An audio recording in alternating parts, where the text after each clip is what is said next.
वह इस डॉम का सबसे ताकतवर लड़का है, तो फिर सबसे आखिर में फैसला लेने वाला वही क्यों बने। अगले ही पल वह भी गुस्से में कंफर्म बटन दबा देता है और कहता है कि वह भी शामिल है। अब जब जल्द ही सब ग्रेजुएट होने वाले हैं, तो फिर पूरी ताकत के साथ ये लड़ाई क्यों न लड़ी जाए। आखिरकार अंतिम कंफर्मेशन पूरी होते ही सिस्टम घोषणा करता है कि टीम सुचेन ने सफलतापूर्वक अपना डंजियन सबमिट कर दिया है। सुचेन अपने तीनों साथियों की ओर देखता है, जिन्होंने तमाम खतरों के बावजूद उस पर भरोसा किया था। उसके होठों पर हल्की मुस्कान उभरती है। वह धीरे से सबको संबोधित करते हुए कहता है कि उसे उनसे माफी मांगनी है। उसने डी रैंक डंजन केवल इसलिए चुना क्योंकि वह एमवीपी हासिल करना चाहता है। दूसरी ओर बैठा गोंगटिंग ये बात साफ साफ सुन लेता है, लेकिन सुचेन बिना रुके अपनी बात पूरी करता है।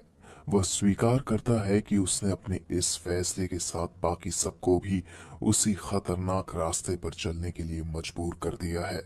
वह आगे कहता है कि अब जब सबने उसके साथ यह रास्ता चुन ही लिया है, तो फिर उन्हें मिलकर सबसे ऊंचा स्कोर हासिल करने का लक्ष्य रखना चाहिए।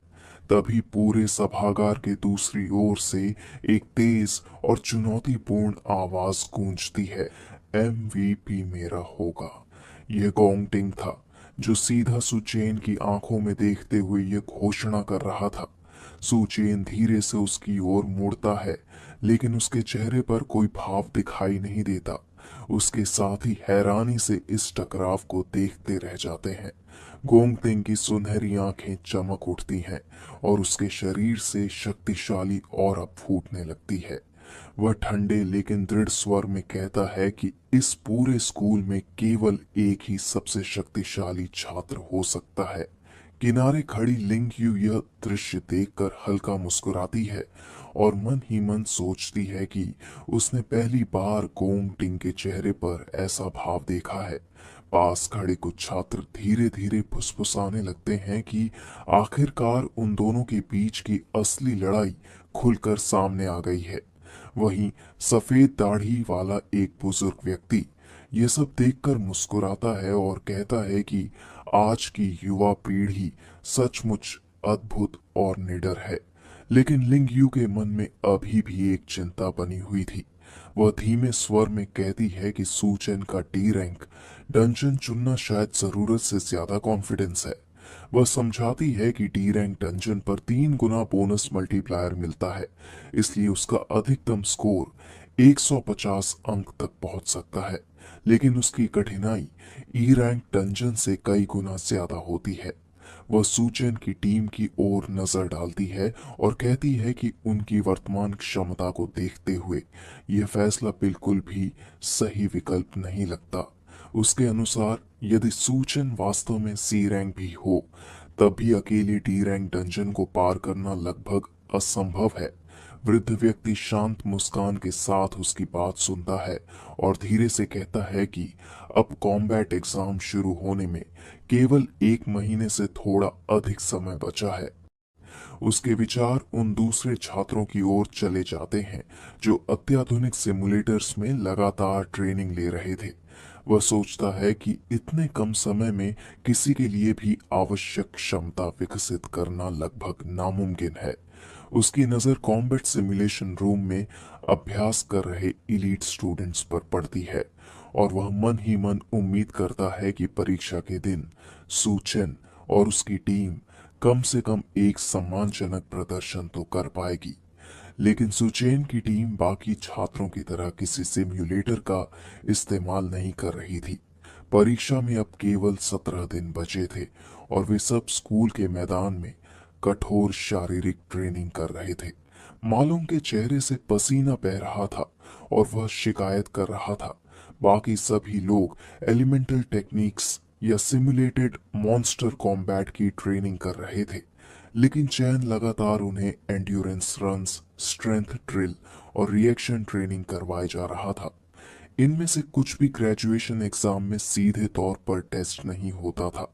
खुद बुरी तरह थका होने के बावजूद चेन शांत स्वर में जवाब देता है कि असली डंजन के सामने एलिमेंटल टेक्निक्स और सिमुलेशंस किसी काम के नहीं होते। जब डर और अननोन डेंजर एक साथ टूट पड़ते हैं, तब इंसान को जिंदा रखने वाली चीज थ्योरी या पहले से रटी हुई कॉम्बोज नहीं होती। असली फर्क पैदा करते हैं इंस्टिंक्ट, स्टैमिना, एक्सप्लोसिव स्ट्रेंथ और रिएक्शन स्पीड। यही शरीर की नेचुरल रिस्पॉन्स को शेप देते हैं। उसके साथ ही हैरानी से उसे देखते रह जाते हैं। चैन आगे कहता है कि स्कूल सिमुलेशंस केवल लिमिटेड ग्रोथ देते हैं। असली ताकत सिर्फ रियल डंजन्स में ही फॉर्ज्ड होती है। फिर अचानक उसकी आंखों में रेड ग्लो उभरने लगती है और उसके चेहरे पर छिपा हुआ एंगर अब साफ दिखाई देने लगता है। वह शांत लेकिन हैवी वॉइस में कहता है कि उनके जैसे नॉर्मल लोगों के पास असली डंजन में ट्रेनिंग करने का मौका नहीं होता। वहां पहुंच सिर्फ उन्हीं लोगों की होती है जिनके पास स्टेटस, पावर और प्रिविलेज होता है। उसी समय सीन बदलता है और एक चमकदार लाइट पूरे ट्रेनिंग डंजन को रोशन कर देती है। गोंगटिंग की सोड बिजली की तरह हवा को चीरती हुई आगे बढ़ती है और एक विशाल मॉन्स्टर उसकी एक ही स्ट्राइक में दो हिस्सों में कट जाता है। हमला इतना तेज और पावरफुल था कि मॉन्स्टर को संभलने का मौका तक नहीं मिला। उसकी टीम पीछे खड़ी यह सब ऐसे देख रही थी जैसे यह उनके लिए कोई नॉर्मल बात हो। यही था एलीट लोगों की असली ताकत। गोंग टिंग शांत नजरों से आसपास बिखरे मॉन्स्टर्स के शवों को देखता है और उसके चेहरे पर हल्की कॉन्फिडेंट स्माइल उभरती है। वह धीरे से सोचता है कि वे लोग किसी भी कीमत पर अपने और आउटसाइडर्स के बीच की दूरी बनाए रखेंगे, ताकि ताकत हमेशा उन्हीं के हाथों में रहे। जन्म से ही उनके पास वह सब होता है जिसे पाने के लिए नॉर्मल लोग पूरी जिंदगी भागते रहते हैं और फिर भी शायद कभी हासिल नहीं कर पाते। वापस स्कूल के ट्रेनिंग ग्राउंड पर लिंगयू आखिरकार अपनी बेचैनी जाहिर करता है। वह गहरी सांस लेते हुए पूछता है कि फिर उनके जैसे अननोन लोग आखिर कर क्या सकते हैं। कुछ पल के लिए पूरा मैदान साइलेंट हो जाता है, लेकिन उसी साइलेंस को चीरती हुई सुचेन की आवाज सुनाई देती है। वह बिना हेजिटेशन के कहता है कि इंपीरियल गिल्ड में एंट्री करना ही उनका जवाब है। उसकी रेड आइज जलती हुई आग की तरह चमक रही थी जब वह कहता है कि वे उनके सामने खड़े होकर उस सोशल वॉल को पार करेंगे। तीनों रूममेट्स उसकी तरफ देखते रह जाते हैं, क्योंकि उसके वर्ड्स का भार सीधे उनके दिल तक पहुंच चुका था। उनकी आंखों में पहली बार होप की हल्की चमक दिखाई देती है। सूचन बिना रुके आगे कहता है कि ग्रेजुएशन एग्जाम ही वह एकमात्र अपॉर्चुनिटी है जिससे वे उन्हें पीछे छोड़ सकते हैं। उसकी मुट्ठियां धीरे धीरे और कसने लगती है, जबकि वह कहता है कि उसके लिए यह उन लोगों को सरपास करने का सबसे बेहतरीन मौका भी है। वह अपने साथियों की तरफ देखता है और उसकी आंखों में एक साइलेंट प्रॉमिस साफ दिखाई देता है। वह कहता है कि वह अपनी पूरी ताकत लगा देगा ताकि उनसे किया हुआ वादा पूरा कर सके। ग्रेजुएशन कॉम्बैट एग्जाम से 15 दिन पहले सूचन एक बार फिर स्टारफॉल प्लेन्स के भीतर मौजूद ड्रीम टावर में खड़ा था। उसके चारों ओर बिजली भड़क उठती है और अगले ही पल वह जमीन से छलांग लगाकर हवा में जा पहुंचता है। हवा में उछलते ही उसके हाथ में बिजली से बनी चमकती डैगर आकार लेने लगती है। उसके सामने जमी हुई बर्फीली धरती पर कई सीलियन लायंस प्रकट हो जाते हैं। उनकी आंखें नीली आग की तरह चमक रही थीं। उनमें से एक लायंस हवा में मुड़कर सीधे उसके कंधे पर झपटता है। उसके दांत गहराई तक धंस जाते हैं और जबरदस्त ताकत के साथ उसे पीछे पटक देते हैं। इम्पैक्ट इतना भयानक था कि उसके नीचे की बर्फ तक टूट जाती है। उसकी दृष्टि धुंधली पड़ जाती है, लेकिन उसके मुंह से एक चीख तक नहीं निकलती। वह केवल उस अटैक का एंगल, उसकी स्पीड और सही टाइमिंग याद करता रहता है। अगले ही पल पूरा संसार टूटने लगता है और ड्रीम टावर उसे बाहर फेंक देता है। अब एग्जाम में केवल 10 दिन बाकी थे। रियल वर्ल्ड में लौटने के बाद सूचन और उसकी टीम लगातार ट्रेनिंग ग्राउंड में दौड़ रही थी। उनकी यूनिफॉर्म पसीने से पूरी तरह भीग चुकी थी और उनकी सांसें टूटने लगी थीं। दूसरी ओर बाकी छात्र सिमुलेशन चैम्बर्स में एलिमेंटल टेक्निक्स का अभ्यास कर रहे थे। कुछ लोग चमकदार कॉम्बो स्किल्स को निखारने में लगे थे और कुछ लोग अपनी कॉम्बैट सिंक्रोनाइजेशन पर काम कर रहे थे। लेकिन सूचन अपनी टीम को केवल दौड़ाता रहा। एंड्योरेंस, स्टैमिना और रिफ्लेक्स, यही उसकी ट्रेनिंग का आधार था। वह जानता था कि असली डंजन में वही लोग सबसे लंबे समय तक जीवित रहेंगे जिनका शरीर और दिमाग दोनों दबाव सह सके। उसी रात वह फिर से ड्रीम टावर में लौटा। उसने एक बार फिर उन सेलेस्टियल लायंस पर हमला किया और एक बार फिर वह पूरी तरह कुचल दिया गया। उसके शरीर पर पंजों के निशान बन जाते हैं, उसकी हड्डियां छटकती हैं और उसके फेफड़ों से खून निकलने लगता है। लेकिन इस बार भी उसने सब सहन किया। वह हर मौत, हर चोट और हर असफलता को अपने भीतर जमा करता रहा। उधर दूसरी तरफ गोंगटिंग एक प्राइवेट गेट लेयर के भीतर ट्रेनिंग कर रहा था। मशरूम जैसे दिखने वाले मॉन्स्टर्स उसकी सोड के नीचे फटते चले जा रहे थे।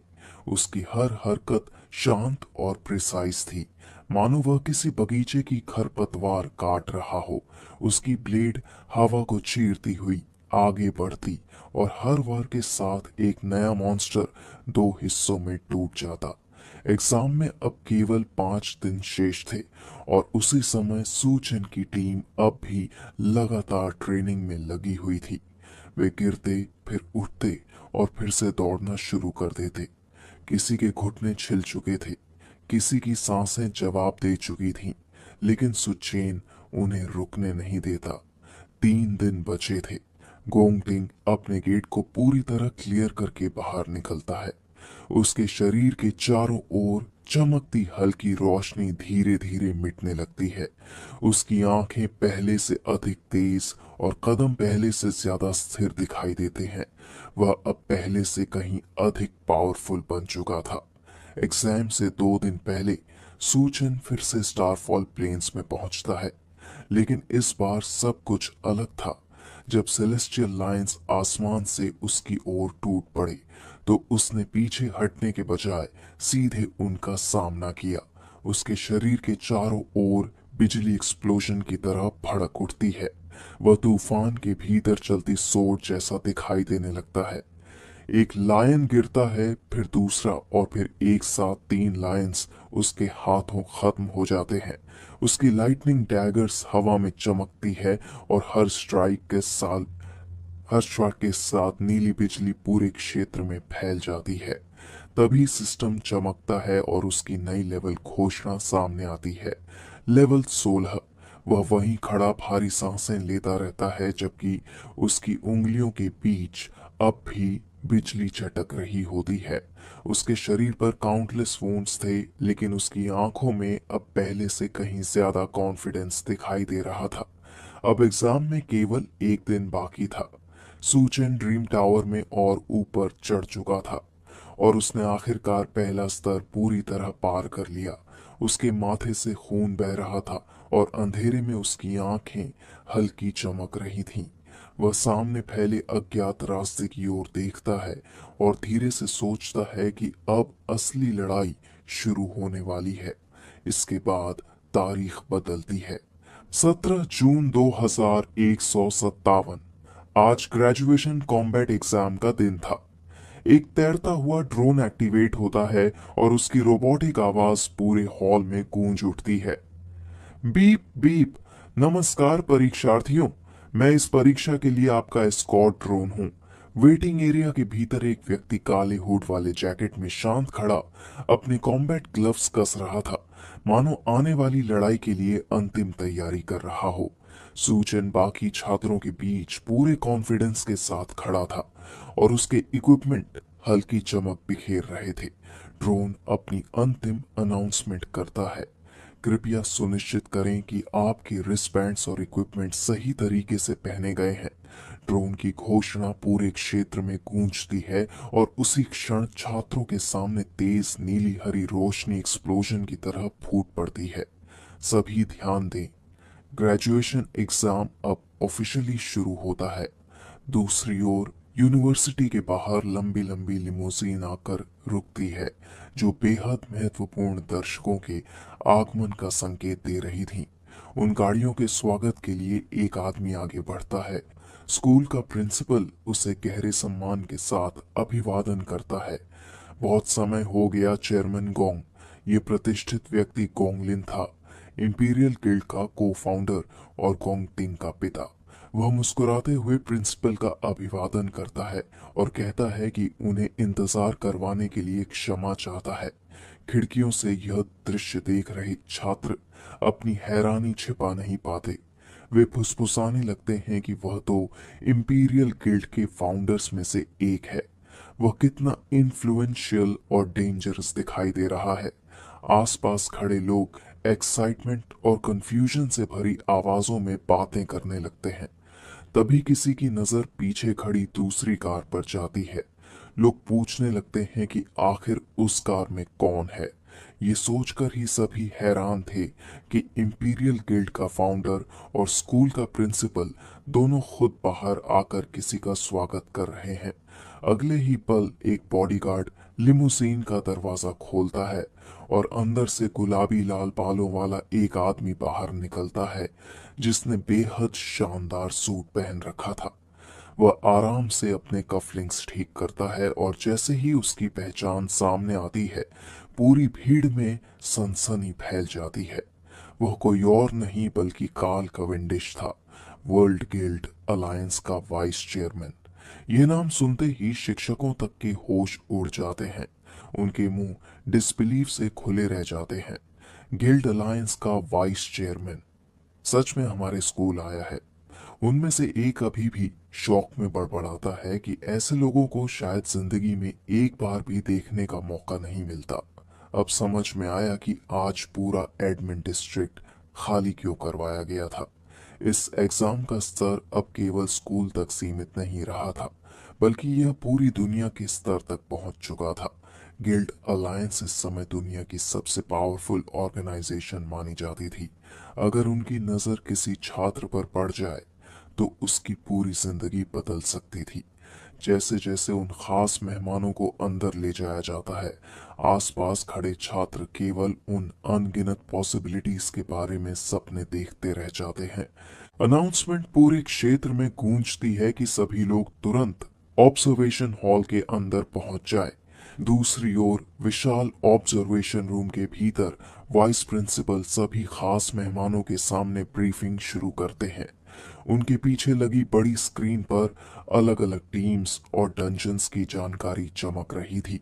वह गंभीर आवाज में बताते हैं कि इस वर्ष कुल 184 छात्र ग्रेजुएशन कॉम्बैट एग्जाम में हिस्सा ले रहे हैं, जिन्हें 28 टीम्स में बांटा गया है। वह आगे बताते हैं कि 23 टीम्स ने एफ रैंक लेयर्स चुनी है, 3 टीम्स ने ई रैंक लेयर्स और केवल 2 टीम्स ने डी रैंक लेयर्स का सिलेक्शन किया है। इतना सुनते ही बालों को चूड़े में बांधे और तेज नजरों वाली एक महिला हल्की हैरानी के साथ बोल पड़ती है, कुछ टीम्स ने सच में डी रैंक लेयर्स चुनी है। ये महिला सिगरेट थी, गिल्ड अलायंस की सेक्रेटरी जनरल। वह स्कूल एडमिनिस्ट्रेशन की ओर मुड़कर गंभीर स्वर में पूछती है कि प्रोफेशनल गिल्ड पार्टीज के लिए भी डी रैंक लेयर्स बेहद डेंजरस मानी जाती हैं, तो क्या छात्रों को इस खतरे के बारे में ठीक से वार्निंग दी गई थी? वहीं दूसरी ओर कार्ल कैवेंडिश अपनी सीट पर आराम से बैठे रहते हैं, मानो यह सब उनके लिए कोई बड़ी बात ही ना हो। वाइस प्रिंसिपल तुरंत शांत स्वर में जवाब देते हैं कि छात्रों को पहले से सारी जानकारी डिटेल में समझा दी गई थी। वह बताते हैं कि अधिकांश छात्र वास्तविक कॉम्बैट एक्सपीरियंस की कमी के कारण केवल निम्न स्तर के ई रैंक पर हैं और सामान्य एफ रैंक लेयर्स के मॉब से लड़ने में भी उन्हें काफी स्ट्रगल करना पड़ता है। उनकी बात के साथ ही स्क्रीन पर एक एफ रैंक लेयर का दृश्य दिखाई देता है, जहां एक छात्र थॉर्नजॉ सालामेंडर नामक मॉन्स्टर से लड़ रहा था। ये केवल एक साधारण एफ रैंक वॉल्ट वॉरियर था। फिर भी छात्र उसे हराने के लिए अपनी पूरी ताकत झोंक रहा था। उसकी सांसें तेज हो चुकी थीं और उसका वेपन लगातार कांप रहा था। लेकिन असली डर तब सामने आता है जब उसी लेयर का लॉर्ड प्रकट होता है। विशाल थॉर्नजो सलेमेंडर की प्रेजेंस ही छात्रों को डरा देती है। उसकी लाल आंखें चमक रही थीं और उसके मुंह से निकलती आग जमीन को जला रही थी। छात्रों को अपनी सारी शक्ति लगा देनी पड़ती है, क्योंकि उसी रैंक का लेयर लॉर्ड सामान्य मॉब से कई गुना ज्यादा डेंजरस होता है। वाइस प्रिंसिपल समझाते हैं कि केवल एफ रैंक लेयर के लॉर्ड को हराना ही छात्रों के लिए बहुत बड़ी चुनौती बन जाता है, जबकि ई रैंक लेयर्स का स्तर इससे कहीं ज्यादा भयावह है। इसके बाद स्क्रीन पर एक ई रैंक लेयर का दृश्य उभरता है। वहां मौजूद छात्रों के चेहरों पर साफ डर दिखाई दे रहा था। इस बार हर एक मॉब उतना ही ताकतवर था जितना कि एफ रैंक लेयर का लॉर्ड। अचानक विशाल स्टैग बीटल स्पाइडर की भीड़ अंधेरे से बाहर निकलती है। ये फ्लोरा अससासिन कैटेगरी के मॉन्स्टर्स थे और उनकी संख्या इतनी ज्यादा थी कि पूरा क्षेत्र मानो रेंगते हुए राक्षसों से भर गया था। एक छात्र पसीने से भीगते हुए कांपती आवाज में बोल पड़ता है कि ई रैंक लेयर इतनी कठिन कैसे हो सकती है। यह उनकी एक्सपेक्टेशन से कहीं ज्यादा डेंजरस था। वाइस प्रिंसिपल गंभीरता से निष्कर्ष निकालते हैं कि ज्यादातर छात्रों के लिए ई रैंक लेयर को क्लियर करना लगभग इम्पॉसिबल मिशन के बराबर है। सिगरेट अब और भी ज्यादा चिंतित दिखाई देती है। वह छात्रों की सेफ्टी को लेकर सवाल पूछती है कि अगर कोई छात्र गंभीर खतरे में पड़ जाए तो उसके लिए क्या सुरक्षा व्यवस्था मौजूद है। वाइस प्रिंसिपल दृढ़ स्वर में उन्हें आश्वस्त करते हैं कि छात्र स्कूल की सबसे मूल्यवान संपत्ति है। वह बताते हैं कि हर लेयर के बाहर इंपीरियल गिल्ड के आर्म्ड मेंबर्स तैनात हैं और यदि किसी भी प्रकार का अत्यधिक खतरा महसूस हुआ तो वे तुरंत इंटरवीन करेंगे। इसके अलावा हर परीक्षार्थी के रिस्ट बैंड में एक विशेष टेलीपोर्ट फंक्शन पहले से मौजूद है। उसी समय स्क्रीन पर दिखता है कि एक विशाल इंसेक्ट जैसे मॉन्स्टर के हमले से घबराकर एक छात्र चीख पड़ता है, मैं परीक्षा छोड़ता हूँ। वह अपने रिस्ट बैंड का बटन दबाता है और तुरंत विथड्रॉन नोटिफिकेशन चमक उठती है। अगले ही पल वह छात्र और उसकी टीम सुरक्षित कमरे में टेलीपोर्ट हो जाते हैं। उनके चेहरों पर डर साफ झलक रहा था, लेकिन वे पूरी तरह सुरक्षित थे। उनमें से एक कांपती आवाज में कहता है कि वह एक्सपीरियंस सच में बेहद डरावना था। ये देखकर सिगरेट थोड़ी इम्प्रेस्ड दिखाई देती है, हालांकि उसकी चिंता अभी भी खत्म नहीं हुई थी। वह स्क्रीन की ओर देखते हुए कहती है कि इसके बावजूद भी दो टीम्स ने डी रैंक लेयर्स चुनी है। आपकी यूनिवर्सिटी सच में असाधारण प्रतिभाओं से भरी हुई है। उसके चेहरे पर हल्की स्माइल उभरती है और वह धीरे से कहती है कि अब वह उन टीम्स के परफॉर्मेंस को देखने के लिए सचमुच एक्साइटेड है। वाइस प्रिंसिपल का जवाब बेहद ठंडा और कठोर था। उनकी आंखें हल्की सी कुड़ जाती हैं और वह धीमी आवाज में कहते हैं कि हाँ, वह भी देखना चाहते हैं कि वे लोग आखिर कितनी देर तक टिक पाते हैं। उनकी नजर लगातार लाइव फीड पर टिकी हुई थी, जहां सुचेन की टीम बर्फीले जंगल के बीच आगे बढ़ रही थी। उनके चेहरे पर साफ शक दिखाई दे रहा था। वह मन ही मन तिरस्कार से सोचते हैं कि ये बच्चे ज्यादा देर नहीं टिकेंगे और जल्द ही एग्जाम छोड़कर बाहर निकल आएंगे। दूसरी ओर सूचन और उसकी टीम डी रैंक लेयर में प्रवेश कर चुकी थी। यह जगह क्लाउड फॉरेस्ट समिट कहलाती थी, एक बेहद डेंजरस बर्फीला इलाका जहां आसमान छूते विशाल पेड़ खड़े थे और उनकी शाखाओं के बीच अंधेरे साए छिपे हुए थे।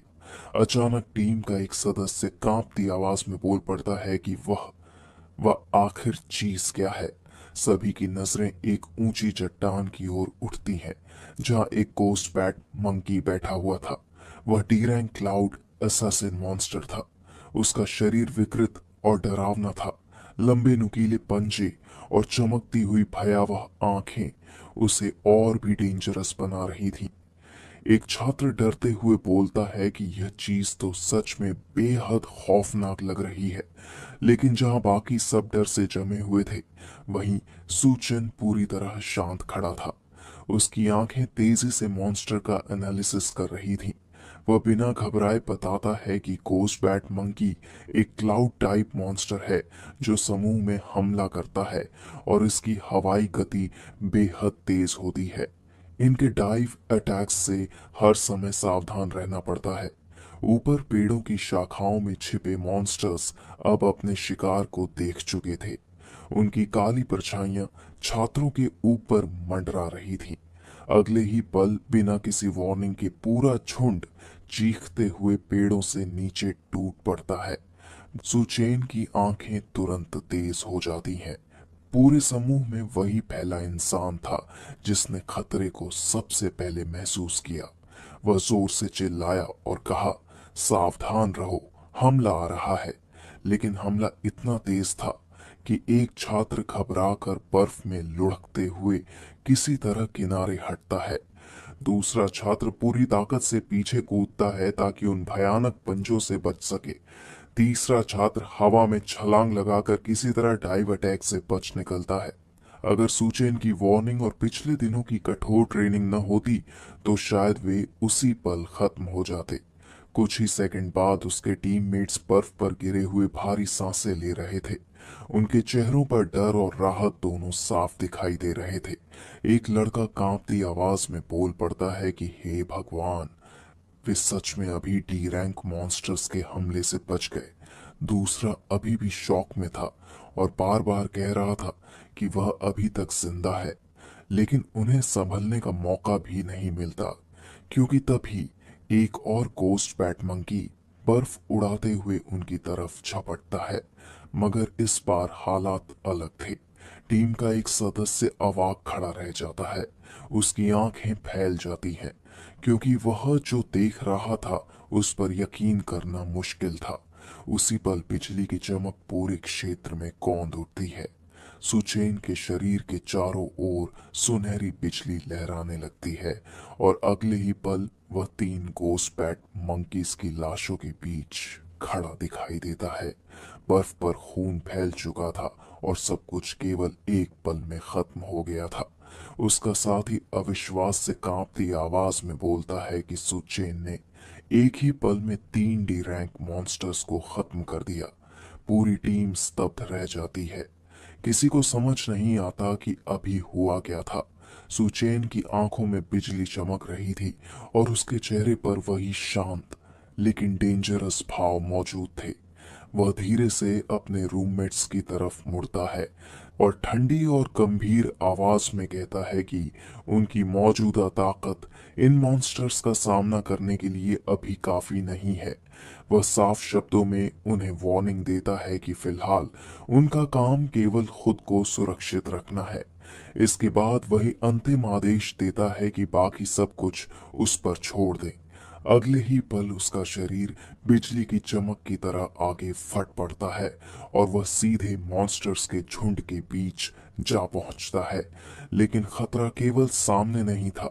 तभी अचानक एक तीखी चीख गूंजती है, सावधान। ऊपर से एक पंखों वाला मॉन्स्टर बाकी छात्रों पर घात लगाकर हमला कर देता है। सब घबराकर अलग अलग दिशाओं में छलांग लगाते हैं, लेकिन हमला फिर भी एक छात्र को जा लगता है। वह जोरदार धमाके के साथ बर्फ से जमे पेड़ के तने से टकराता है और दर्द से कराह उठता है। चारों तरफ फैली अफरा तफरी को देखते हुए मालूम को अचानक एक बात समझ आती है। उसकी आंखें फैल जाती हैं और वह मन ही मन सोचता है कि अब उसे समझ आया कि सुचेन उन्हें लगातार रिएक्शन स्पीड और एक्सप्लोसिव मूवमेंट की ट्रेनिंग क्यों करवा रहा था। उसे कभी उम्मीद ही नहीं थी कि वे असली लड़ाई में उसकी मदद कर पाएंगे। वह केवल चाहता था कि वे कम से कम खुद को बचाने लायक बन जाए। दूसरी ओर उनके डॉम का स्वयंभू लीडर भीतर ही भीतर चल रहा था। वह गुस्से और शर्म के बीच सोचता है कि आखिर वह इतने समय से खुद को इस डॉम का बॉस मानता आया था, लेकिन अब हालत ये हो गई है कि ग्रेजुएशन तक पहुंचने के लिए भी उसे सू चेन पर निर्भर रहना पड़ रहा है। जब बाकी लोग अपने टूटे हुए अहंकार से जूझ रहे थे, तब तक सू चेन लड़ाई के बीच बहुत आगे निकल चुका था।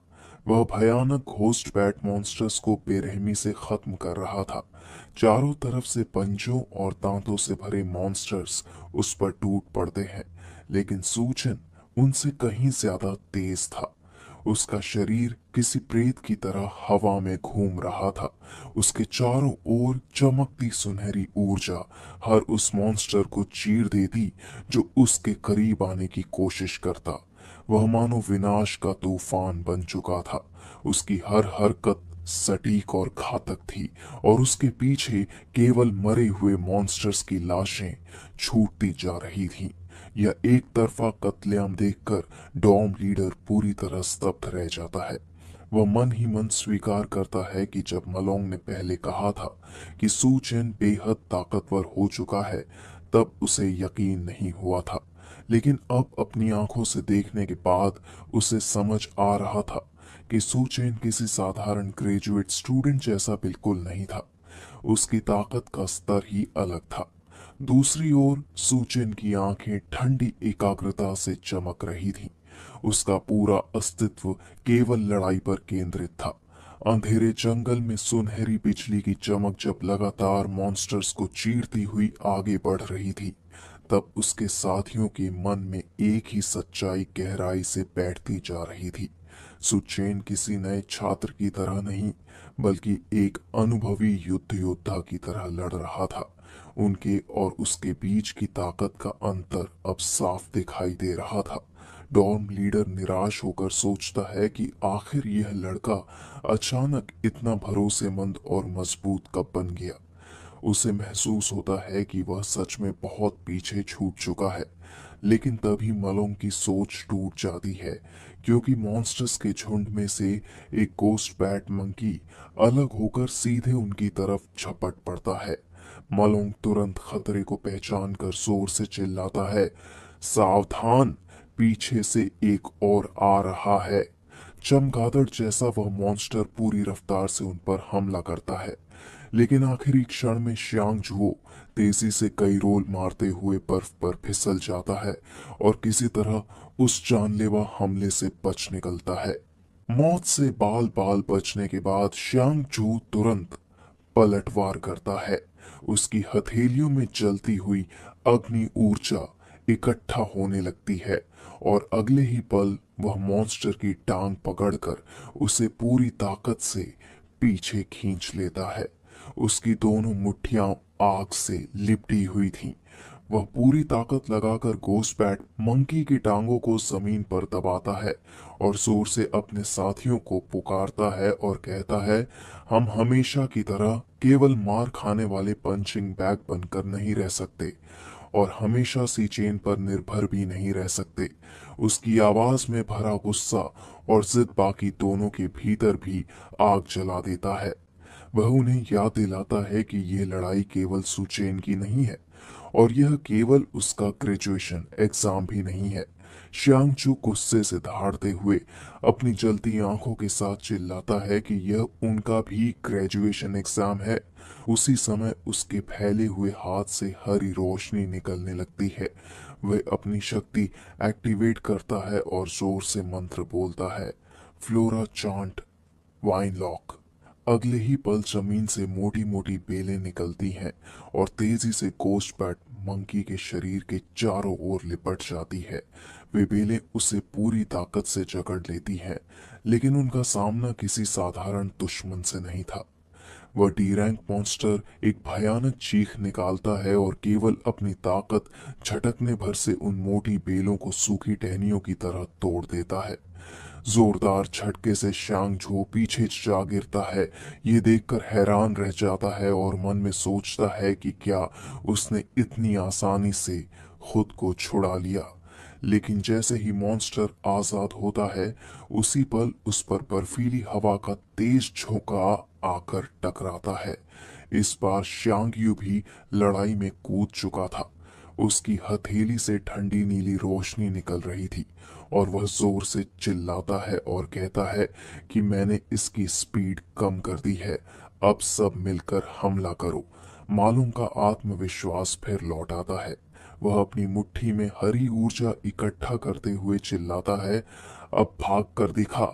इस बार तीनों की शक्तियां एक साथ जुड़ जाती हैं। बर्फीली हवाएं और मजबूत बेलें मिलकर घोस्ट बैट मंकी को पूरी तरह जकड़ लेती हैं। इस बार मॉन्स्टर सचमुच हिल नहीं पा रहा था। तीनों एक साथ जोर से चिल्लाते हैं, सेंगजुओ। उनकी आवाज सुनते ही सेंगजुओ, जो पहले से तैयार खड़ा था, दहाड़ते हुए जवाब देता है, मिल गया मौका। उसकी हथेली में आग का एक विशाल घूमता हुआ गोला बनने लगता है। अगले ही पल वह हवा में छलांग लगाता है और पूरी ताकत से चिल्लाता है, इसे झेल कर दिखाओ। ये उसकी न्यूक्लियर मेज क्लास की सिग्नेचर स्किल थी, बर्स्ट फ्लेम बुलेट। अग्नि का विशाल गोला सीधे जमे हुए मॉन्स्टर से टकराता है और पूरा इलाका भीषण विस्फोट से कांप उठता है। आग और धमाके की ताकत से घोस्ट बैट मंकी दर्दनाक चीख निकालता है, लेकिन विस्फोट खत्म होने के बाद भी वह अभी तक खड़ा था। यह देखकर चैंगसू की आंखें फैल जाती हैं। वह अविश्वास में चिल्लाता है कि यह चीज इतनी ज्यादा टैंक कैसे हो सकती है। घबराकर वह लगातार छोटे छोटे अग्निगोले दागना शुरू कर देता है। एक के बाद एक विस्फोट मॉन्स्टर को पीछे धकेलते रहते हैं, लेकिन दूसरी ओर मलंग पूरी ताकत लगाने के बावजूद कांपने लगता है। उसके माथे से पसीना बह रहा था और वह चिल्लाता है कि वह इसे ज्यादा देर तक रोक नहीं सकता। शांग्यू भी तेजी से थक चुका था। उसका चेहरा दर्द से विकृत हो जाता है और वह हांफते हुए कहता है कि वह अपनी सीमा पर पहुंच चुका है। मौका हाथ से निकलता देख शांगजू फैसला कर लेता है। वह गुस्से में चीखता है और कहता है, अब मैं सब कुछ झोंक दूंगा। वह अपनी बची हुई सारी ऊर्जा को सिर के ऊपर एक विशाल अग्निगोले में इकट्ठा करने लगता है। उसका चेहरा गुस्से और दबाव से विकृत हो चुका था। वह पूरी ताकत से दहाड़ता है। अगले ही पल वह उस महाविनाशकारी अग्निगोले को पूरी ताकत से मॉन्स्टर पर फेंक देता है। पूरा क्षेत्र एक भीषण विस्फोट में डूब जाता है। आग और धुएं का विशाल बादल चारों ओर फैल जाता है। कुछ पल बाद जब धुआं छंटता है तो मॉन्स्टर की जली हुई लाश जमीन पर पड़ी दिखाई देती है। उसी समय एक छोटा ड्रोन उसके ऊपर आकर मंडराने लगता है। ड्रोन की मशीन जैसी आवाज पूरे बर्फीले जंगल में गूंज उठती है। लड़ाई खत्म होते ही शांगजू, मालुंग और शांगयू थककर बर्फ पर गिर पड़ते हैं। उनके शरीर पूरी तरह टूट चुके थे, लेकिन चेहरों पर जीत की खुशी साफ दिखाई दे रही थी। वे जोर जोर से हंसने लगते हैं, क्योंकि उन्हें खुद यकीन नहीं हो रहा था कि उन्होंने सच में एक डी रैंक मॉन्स्टर को हरा दिया है।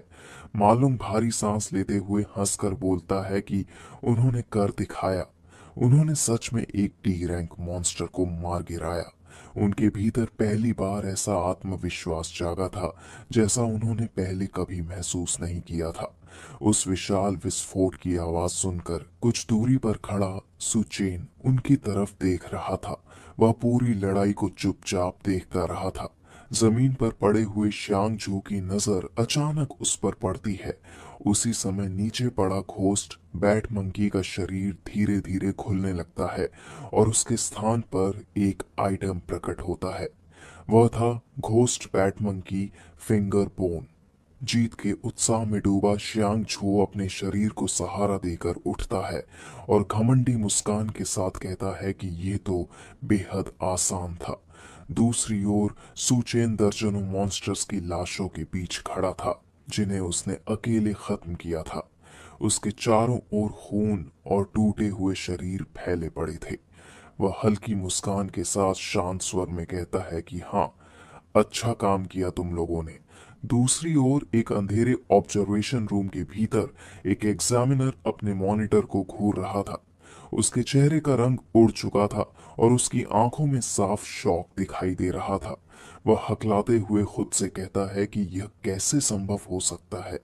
ये छात्र जिनके पास असली युद्ध का कोई अनुभव तक नहीं है, उन्होंने अपने स्तर से ऊपर के डी रैंक मॉन्स्टर को सच में मार गिराया।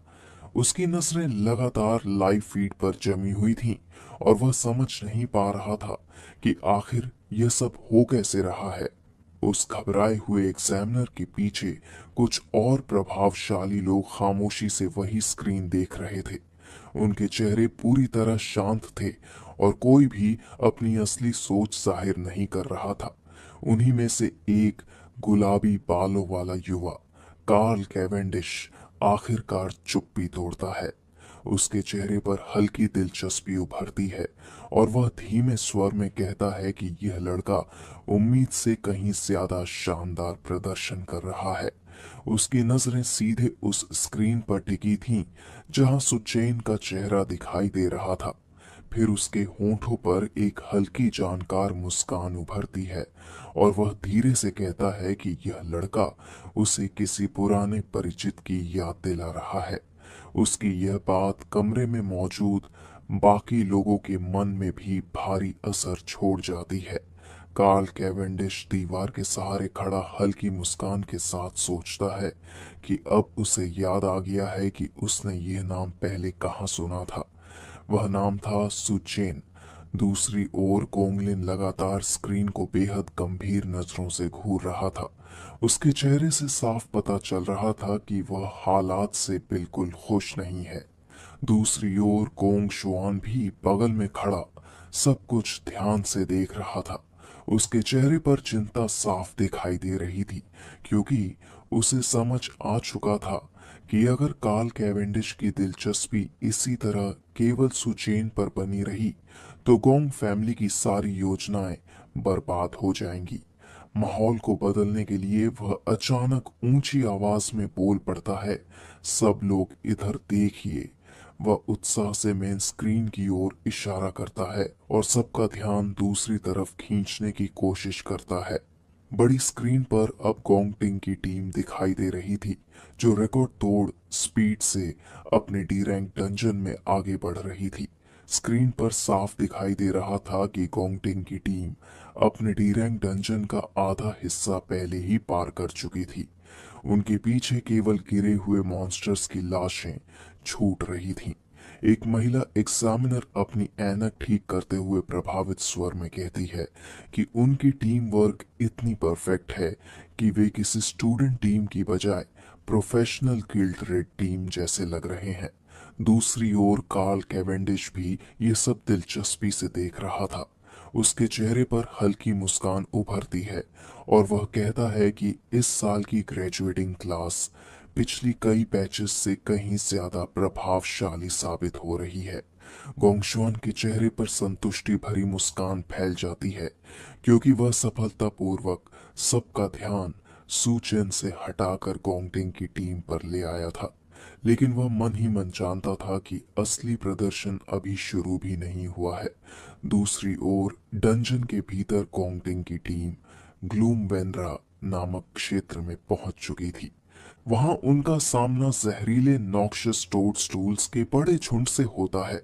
ये डी रैंक मॉन्स्टर्स अपने जहरीले स्पोर्स और हिंसक स्वभाव के लिए जाने जाते थे। तभी टीम की फ्लावर चांटर आगे बढ़ती है। वही एक विशेष मुद्रा बनाकर अपनी विदरिंग हाइम स्किल एक्टिवेट करती है। उसके गाने की ध्वनि हवा में लहरों की तरह फैल जाती है और अगले ही पल मॉन्स्टर्स की स्ट्रेंथ, स्टैमिना और स्पीड तेजी से कमजोर होने लगती है। उसी समय टीम का स्टार मेज आदेश सुनते ही तुरंत दोनों हाथ आपस में जोड़ता है। उसके चारों ओर ऊर्जा का विशाल प्रवाह बनने लगता है और कमजोर पड़े टोडस्टल्स को खींचकर एक ही जगह इकट्ठा कर देता है। अगले ही पल वह एस्ट्रल फ्यूजन स्किल का इस्तेमाल करता है। गुलाबी और बैंगनी रोशनी के बीच दर्जनों मॉन्स्टर्स एक ही बिंदु पर जकड़ दिए जाते हैं। पूरी टीम का तालमेल इतना सटीक था कि हर हमला अगले हमले के लिए रास्ता तैयार कर रहा था। तभी अचानक स्टील की चमक हवा में लहराती है। टीम लीडर अपनी तलवार बाहर निकालता है। उसकी गति और चाल बाकी छात्रों से कहीं ऊपर थी। गोंगटिंग बिजली जैसी तेजी से आगे बढ़ता है और अपनी सीयरिंग फ्रैक्चर स्किल का इस्तेमाल करता है। अगले ही पल आग और विनाश की लहर पूरे मॉन्स्टर समूह के बीच फट पड़ती है। हमला इतना जबरदस्त था कि सारे मॉन्स्टर्स एक ही बार में खत्म हो जाते हैं। विस्फोट की आग पूरे क्षेत्र में फैल जाती है और जब धुआं हटता है तब केवल जले हुए अवशेष दिखाई देते हैं। सी रैंक फ्लेम सोल्जर के रूप में गोंगटिंग पूरी शान से खड़ा था। वह बिल्कुल वैसा ही दिखाई दे रहा था जैसा गोंग फैमिली हमेशा दावा करता आया था। उसकी टीम अपने दुश्मनों के जले हुए अवशेषों के बीच खड़ी हंस रही थी। उनमें से एक सदस्य मुस्कुराते हुए कहता है कि ये मॉन्स्टर्स तो बिल्कुल वैसे ही हैं जैसे उन्हें उनकी विशेष ट्रेनिंग के दौरान लड़ाए गए थे। दूसरा सदस्य घमंड भरी हंसी के साथ समझ जाता है कि सही कनेक्शंस होने का फायदा आखिर क्या होता है। उनमें से एक आत्मविश्वास से चिल्लाता है कि इस रफ्तार से तो वे बहुत जल्द चैंपियन बन जाएंगे। इसके बाद पूरी टीम उत्साह के साथ बॉस रूम की ओर बढ़ने लगती है। दूसरी ओर उन जयकारों और हंसी से बहुत दूर सूजन की टीम क्लाउडवुड समिट की जमा देने वाली हवाओं से जूझ रही थी। चारों तरफ बर्फ उड़ रही थी और तेज तूफानी हवा उनके शरीरों को चीरती हुई गुजर रही थी। वे भारी कदमों से खड़ी पहाड़ी पर चढ़ते जा रहे थे। सबसे आगे सुचेन चल रहा था। उसकी नजरें पूरी तरह स्थिर थीं और भयंकर बर्फीले तूफान का उस पर मानो कोई असर ही नहीं हो रहा था। उसके चेहरे पर न डर था न थकान। उसका पूरा ध्यान केवल अपने लक्ष्य पर टिका हुआ था। लंबी और कठिन चढ़ाई के बाद आखिरकार समूह क्लाउडवुड समिट की चोटी तक पहुंच जाता है। ये डी रैंक डंजन का सबसे खतरनाक इलाका माना जाता था। यहाँ का वातावरण नीचे की तुलना में कहीं ज्यादा भारी और डरावना महसूस हो रहा था। टीम के बाकी सदस्य अभी तक यकीन नहीं कर पा रहे थे कि वे सच में इस जगह तक पहुंच गए हैं।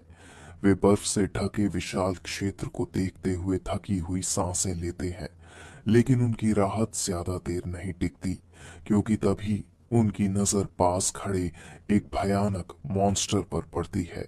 वह था फ्रॉस्ट व्रेथ एप, एक डी रैंक क्लाउड सोल्जर जो अभी अभी अपने शिकार को फाड़ कर खा रहा था। उसके विशाल दांतों पर ताजा खून लगा हुआ था। चश्मा पहने टीममेट कांपती आवाज में बोल पड़ता है कि क्या वही मॉन्स्टर लॉर्ड है। उस दैत्याकार प्राणी का आकार और उसकी क्रूरता इतनी भयावह थी कि किसी का भी आत्मविश्वास टूट जाए। तभी फ्रॉस्ट रेत एपे अपने शिकार से सिर उठाता है। उसकी चमकती लाल आंखें सीधे नए घुसपैठियों पर टिक जाती हैं। वह गुर्राता है और उसके मुंह से खून टपकने लगता है, जबकि वह अपने इलाके की रक्षा के लिए तैयार हो जाता है। चश्मा पहने लड़का डर से लगभग चीख पड़ता है कि धत्त तेरे की, वह उन्हें देख रहा है। उसकी आंखें डर से फैल जाती हैं, क्योंकि वह मॉन्स्टर धीरे धीरे अपनी पूरी विशाल ऊंचाई पर खड़ा हो जाता है। अगले ही पल वह जोरदार दहाड़ मारता है और आश्चर्यजनक तेजी से उनकी तरफ दौड़ पड़ता है। उसके भारी कदमों से पूरी जमीन कांपने लगती है। बाकी टीममेट्स घबराकर अलग अलग दिशाओं में भागने लगते हैं, लेकिन सूचन वहीं बिल्कुल स्थिर खड़ा रहता है। वह बिना घबराए सही मौके का इंतजार कर रहा था। जैसे ही फ्रॉस्ट रेत एप उसके करीब पहुंचता है, उसी क्षण सूचन बिजली जैसी गति से घूमकर उसके जबड़े पर जोरदार लात मारता है। उसकी टांग के चारों ओर सुनहरी बिजली चमक उठती है।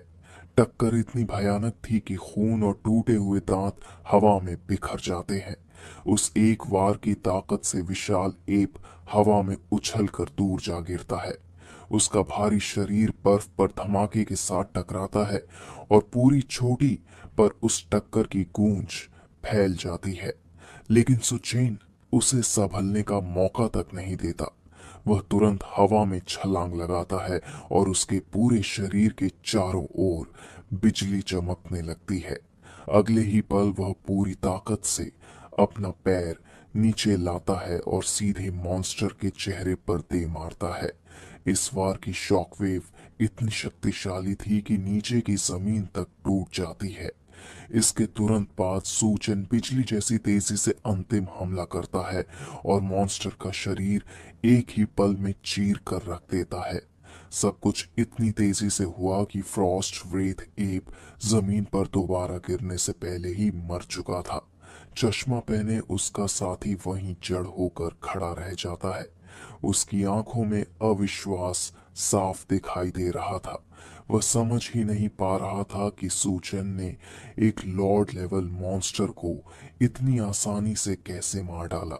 उसी समय सिस्टम मैसेज हवा में उभरता है जो पुष्टि करता है कि मॉन्स्टर खत्म हो चुका है और सूचन को 200 एक्सपीरियंस पॉइंट्स प्राप्त हुए हैं। और सिस्टम आगे बताता है कि टीम को एक फ्रॉस्ट रेथ एपिफर भी प्राप्त हुआ है जो उस मॉन्स्टर का सामान्य लूट ड्रॉप था। सुचेन उस मरे हुए मॉन्स्टर के अवशेषों के ऊपर खड़ा था। उसके चेहरे पर कोई भाव नहीं था, लेकिन भीतर ही भीतर वह कुछ सोच रहा था। उसके साथी धीरे धीरे उसकी तरफ बढ़ते हैं। वे अभी भी उस अचानक हुई हिंसक लड़ाई से पूरी तरह उबर नहीं पाए थे, लेकिन सुचेन को एक बात बेहद अजीब लग रही थी। एक डी रैंक डंजन के लॉर्ड लेवल मॉन्स्टर को मारने के बाद इतना कम एक्सपीरियंस और इतना साधारण लूट मिलना सामान्य बात नहीं थी। उसकी लाल आंखें हल्की सिकुड़ जाती हैं और उसके भीतर शक पैदा होने लगता है कि यहाँ कुछ बहुत गलत है। सुचेन तुरंत पूरे इलाके को ध्यान से देखने लगता है। उसकी प्रवृत्ति साफ कह रही थी कि लड़ाई अभी खत्म नहीं हुई है। दूसरी ओर उसके साथी अभी भी जीत की खुशी में डूबे हुए थे, लेकिन सुचेन ने अपनी सतर्कता जरा भी कम नहीं की। तभी अचानक टीम का एक सदस्य दूर से जोर से चिल्लाता है कि अरे तुम लोग इसे देखो।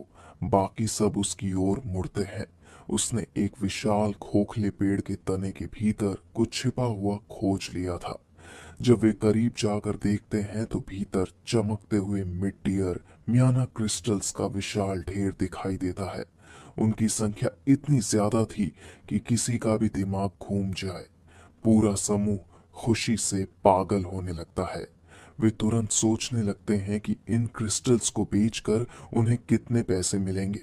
उनकी आंखों में लालच और उत्साह साफ दिखाई दे रहा था।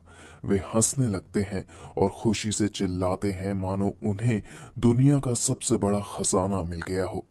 लेकिन तभी सुचेन की आवाज बिजली की तरह गूंजती है। वह सभी को तुरंत रुकने के लिए बोलता है, क्योंकि उसने अचानक अपने आसपास के वातावरण में बदलाव महसूस कर लिया था। लेकिन तब तक बहुत देर हो चुकी थी। उसके साथी का हाथ पहले ही उन माना क्रिस्टल्स को छू चुका था और उसी पल एक जानलेवा ट्रैप सक्रिय हो जाता है। पूरी टीम को प्रतिक्रिया देने का मौका तक नहीं मिलता, क्योंकि अगले ही क्षण एक भयानक बर्फीला तूफान पूरी चोटी पर टूट पड़ता है। इतनी घनी बर्फीली आंधी उठती है कि वह पूरे इलाके को निगल लेती है। सुचेन उस सफेद अंधड़ के भीतर घूरता है। उसकी लाल आंखें सिकुड़ जाती हैं, क्योंकि आसपास का तापमान असंभव स्तर तक गिरने लगता है। तभी एक कान फाड़ देने वाली जादुई गर्जना पूरे क्षेत्र में गूंजती है और अगले ही पल आर्कटिक नोवा सक्रिय हो जाता है। केवल एक पल के भीतर पूरी पर्वत छोटी चमकती हुई नुकीली बर्फ की विशाल संरचनाओं में बदल जाती है। हर दिशा में केवल बर्फ ही बर्फ दिखाई दे रही थी। जब बर्फीला तूफान साफ होता है तो पूरी टीम जमी हुई मूर्तियों की तरह खड़ी दिखाई देती है। उनके शरीर पूरी तरह बर्फ में कैद हो चुके थे। कुछ क्षण पहले तक जो लोग खुशी मना रहे थे, अब वे इस जमे हुए नरक के बीच बिल्कुल निश्चल खड़े थे। दूसरी ओर ऑब्जर्वेशन रूम के भीतर अचानक टीम चेन की स्क्रीन झिलमिलाने लगती है और अगले ही पल पूरी फीड स्टैटिक नॉइज में बदल जाती है। स्क्रीन के बीचों बीच चमकता हुआ लाल रंग का नो सिग्नल वार्निंग दिखाई देता है। यह दृश्य देखकर गोंग शुआन अपनी मूंछों को सहलाते हुए हल्की घमंडी मुस्कान देता है।